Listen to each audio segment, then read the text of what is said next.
सनितपुर जिल्लानि ढेकियाजुलि ओनसोलनि 5 नं थुरिबारि गामिनि जतिन बसुमतारिया तामिलनाडु हादरसानि कयामत जिल्लानि मधुपुराम होननाय जायगायाव खामानि मावहैदोंमोन आरो बेबादिनो नखरखौ दैदेनबोदोंमोन।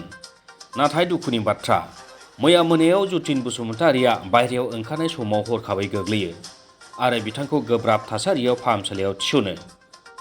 फाहामसालियाव थिसननाय जादोंमोनब्लाबो डक्टरा बिथांखौ मोजाङै नायाखै होनना नखरनि सुबुङा फोरमायदों। बिथांखौ फाहामथाय होनायाव तामिल राव रोङैयाबो एसे जेंनायाव खोख्लैदों होनना मिथिनो हादों।